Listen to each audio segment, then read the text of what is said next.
Hello, I'm Ruth Labrow, one of the creative therapists at St Anne's Hospice.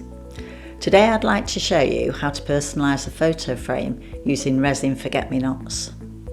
To do this you will need the following items: tins of Dip It Fantasy film in 3 colours, cornflower, snowdrop and chartreuse, some small yellow buttons to form the centre of the flowers, some lengths of florist wire around 26 gauge so that the wire is quite flexible, oasis or something similar to hold the petals while they dry, some florist tape, a pair of scissors and a photo frame of your choice.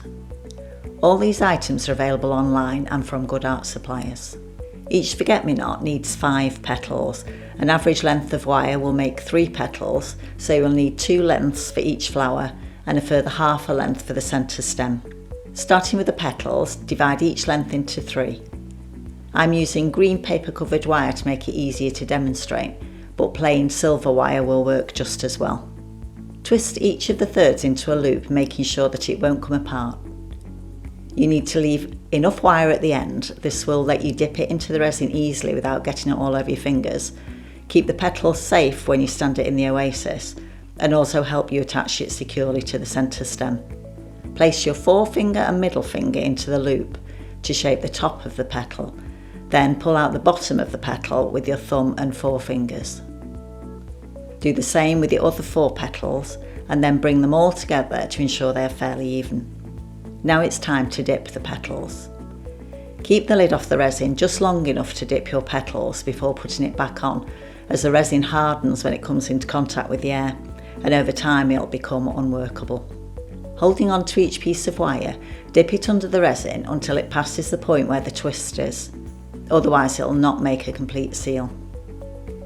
You don't have to keep dipping it in and out of the pots, usually 1 dip will do. Take off the excess carefully using the side of the tin, but be careful to not break the bubble. Then put it in the oasis to dry. I've found storing them horizontally is the best way to get an even colour, so use the edges of the oasis first. Once they've dried, usually about 10 minutes or so, you need to dip the bottom edge of each petal into the white resin to suggest a little bit of white detail each flower has towards the centre.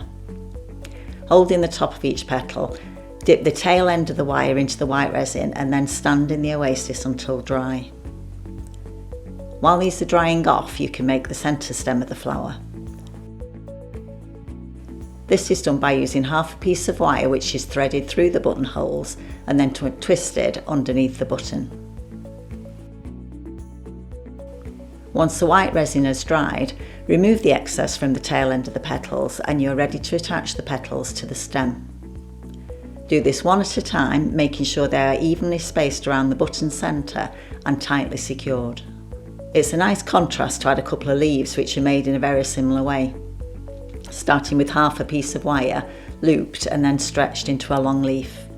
This is dipped into a chartreuse resin, which is a glassy shade and complements the opaque cornflower blue of the petals. Both leaves should be attached just below the button on the stem. If you want to display the stem, you can then cover it with green florist tape, which can then be curled up or left straight for a different effect. Otherwise, use a glue gun or strong glue to attach the flower heads to the frame.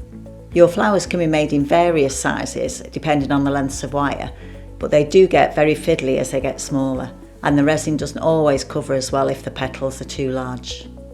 As an alternative to the photo frame, you can make a few flowers for a little vase in memory of a loved one, which looks equally pretty. Thank you for watching, and I hope you really enjoy making your own forget-me-nots.